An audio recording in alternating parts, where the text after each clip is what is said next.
Hello dear friends, स्वागत है आपका यूरेका क्लासेस में। हम एक बार फिर एक टॉपिक के साथ मिलने आए हैं आपसे। हमने लास्ट क्लास में वीडियो में बात की थी कि रामाचंद्रन प्लॉट क्या होता है। सेकेंडरी स्ट्रक्चर के बारे में अपन देख रहे थे कि रामाचंद्रन प्लॉट से सेकेंडरी स्ट्रक्चर को किस प्रकार से समझ सकते हैं। इसके अलावा हमने एक एग्जाम्पल की बात की अल्फा हेलिक्स के बारे में कि अल्फा हेलिक्स क्या है, किस प्रकार से उसमें हाइड्रोजन बॉन्ड बनते हैं। आज हम देखने वाले हैं बीटा शीट के बारे में कि बीटा शीट क्या होती है। क्योंकि देखिए, जो मोस्टली प्रोटीन्स होते हैं उस मोस्टली प्रोटीन्स के अंदर या तो अल्फा हेलिक्स देखने को मिल सकती है आपको, या फिर बीटा शीट देखने को मिल सकती है। इसके अलावा 3^10 हेलिक्स भी होता है, कोलेजन हेलिक्स भी होता है, बीटा स्ट्रैंड भी इनमें होता है। इस प्रकार से अलग अलग स्ट्रक्चर्स आपको देखने को मिल सकती हैं।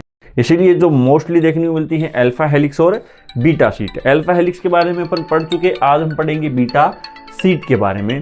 देखिए, मैं आपको बताता हूं कि अल्फा हेलिक्स जो है वो इस प्रकार की हेलिकल स्ट्रक्चर बन रही थी, इस प्रकार की हेलिकल स्ट्रक्चर बन रही थी और इसमें हाइड्रोजन बॉन्ड था। जैसे मान लो ये N था, N एमिनो एसिड था, यहाँ पर घूमते घूमते मान लो यहाँ N+4 आ गया तो N+4 आ गया।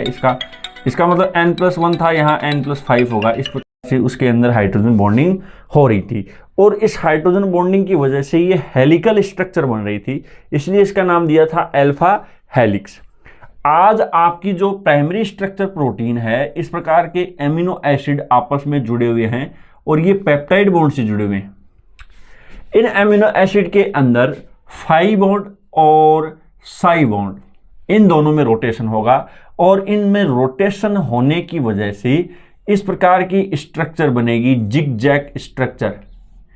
ये इस प्रकार की हेलिकल स्ट्रक्चर नहीं बन करके जिग-जैग स्ट्रक्चर बनेगी और इस जिग-जैग स्ट्रक्चर के नीचे दूसरी जिग-जैग स्ट्रक्चर आ जाएगी, तीसरी स्ट्रक्चर आ जाएगी। इस प्रकार से एक सीट लाइक स्ट्रक्चर का फॉर्मेशन होगा, यानी कि एक सीट बन जाएगी। इसी को नाम क्या देते हैं? Beta sheet. यानी कि ये डिपेंड करता है कि किसी प्रोटीन की किस प्रकार से स्ट्रक्चर है, उसमें अल्फा हेलिक्स प्रेजेंट होनी चाहिए, बीटा शीट प्रेजेंट होनी चाहिए, उसकी फंक्शनिंग किस प्रकार से है, वो प्रोटीन कहाँ प्रेजेंट है, उसकी स्ट्रक्चर किस प्रकार से है। इस प्रकार से डिपेंड करता है कि उस प्रोटीन में बीटा शीट होनी चाहिए या अल्फा हेलिक्स। तो ये एक हेलिकल स्ट्रक्चर नहीं बन के पाई और साई बॉन्ड में रोटेशन होगा, जिसकी वजह से ये एक क्या बन जाएगी? Zigzag structure. और इस जिग-जैग स्ट्रक्चर को अपन क्या नाम देते हैं?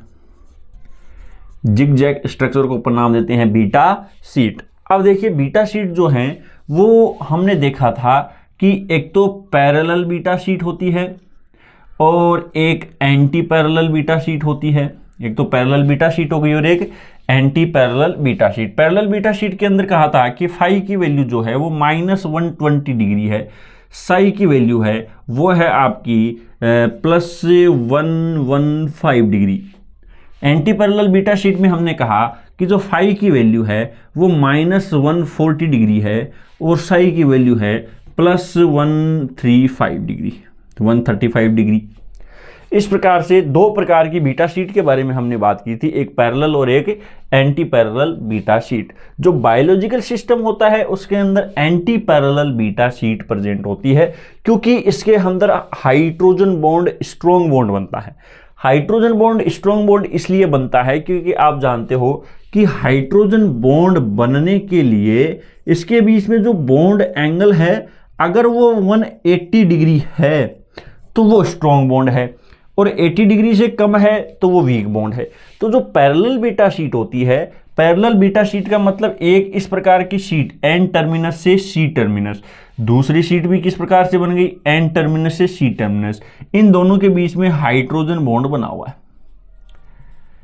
इनका बॉन्ड एंगल है वो 180 डिग्री नहीं होकर के बहुत कम बॉन्ड एंगल होता है, जिस वजह से जो हाइड्रोजन बॉन्ड होता है वो वीक बॉन्ड बन जाता है। जब आप एंटी पैरेलल बीटा शीट के बारे में बात करो तो जैसे मान लो N टर्मिनस से C टर्मिनस, तो दूसरा जो है वो C टर्मिनस से N टर्मिनस, इन दोनों के बीच में हाइड्रोजन बॉन्ड होती है और इसकी जो बॉन्ड एंगल है वो लगभग होता है 155 या इसके आसपास।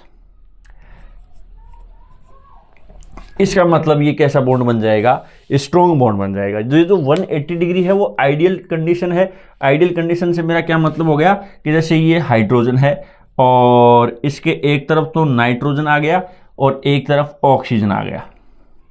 इस पर नेगेटिव चार्ज है, इस पर नेगेटिव। हाइड्रोजन बॉन्ड की डेफिनेशन आप जानते होंगे कि जब दो इलेक्ट्रोनेगेटिव एटम यानी दो इलेक्ट्रोनेगेटिव एटम के बीच में जब हाइड्रोजन बॉन्ड आता है तो जो बनने वाला बॉन्ड है उसको हाइड्रोजन बॉन्ड कहते हैं। इसकी जो बॉन्ड एंगल है वो 180 डिग्री है, यानी कि इसके इधर और इसके इधर एकदम से बॉन्ड एंगल क्या है 180 डिग्री, और 180 डिग्री है इसका मतलब ये स्ट्रॉन्गेस्ट बॉन्ड होता है। अब जरूरी नहीं कि एक आइडियल कंडीशन ही हो यानी 180 डिग्री ही प्रेजेंट हो, इसके आसपास हो तो भी स्ट्रॉन्ग होता है। लेकिन मान लो किसी की बॉन्ड एंगल 100 डिग्री है, इसका मतलब वो हाइड्रोजन बॉन्ड वीक है। तो इस प्रकार से जो एंटी पैरेलल बीटा शीट है, एंटी पैरेलल बीटा शीट के अंदर आप देखोगे कि हाइड्रोजन बॉन्ड ज़्यादा स्ट्रॉन्ग होता है, इसलिए बायोलॉजिकल सिस्टम के अंदर एंटी पैरेलल बीटा शीट को ज़्यादा प्रीफर किया जाता है। इसलिए बायोलॉजिकल सिस्टम में कौन सी शीट प्रेजेंट होगी, एंटी पैरेलल बीटा शीट। अभी अपन इसके अंदर हाइड्रोजन बॉन्ड बना करके देखते हैं कि ये हाइड्रोजन बॉन्ड कैसे बनाती होगी और इसके अंदर ये जिगजैग स्ट्रक्चर कैसे बनती है। तो जैसे हाँ मान लो हमारा ये एक पेप्टाइड है, ये एक पेप्टाइड है NH, ये अल्फा कार्बन है, ये आपकी R चेन है और ये इसका C डबल बॉन्ड O है। ये पेप्टाइड बॉन्ड है, आप जानते हो एंटी पैरेलल पेप्टाइड बॉन्ड होगा। और ये N है तो ये आपका अल्फा कार्बन होगा, और अल्फा कार्बन होगा तो ये R चेन होगी। ये फिर से C डबल बॉन्ड O, ये NH, इस प्रकार की स्ट्रक्चर है। अब दूसरी चेन आ रही है, दूसरी चेन आ रही है वो सीट लाइक स्ट्रक्चर है, तो ये C टर्मिनस से अपन इसको शुरू कर देते हैं। C टर्मिनस के बाद में क्या आता है अल्फा कार्बन, C टर्मिनस के बाद में क्या आएगा अल्फा कार्बन आएगा, इसको R चेन को हम इस प्रकार से कर देंगे। इसके बाद में आएगा पेप्टाइड बॉन्ड, ये हाइड्रोजन इधर है, पेप्टाइड बॉन्ड। पेप्टाइड बॉन्ड के अंदर M कार्बोक्सिलिक ग्रुप से शुरू किया है तो ये देखो ये हाइड्रोजन इसके सामने आ गया, एकदम बढ़िया बॉन्ड बन गया। ये हाई N के बाद में फिर से इसके अंदर एमिनो ग्रुप है, एमिनो ग्रुप के बाद में फिर से इसके अंदर इसका कार्बोक्सिलिक ग्रुप आएगा, और कार्बोक्सिलिक ग्रुप आएगा तो ये लो ये कार्बोक्सिलिक ग्रुप आएगा।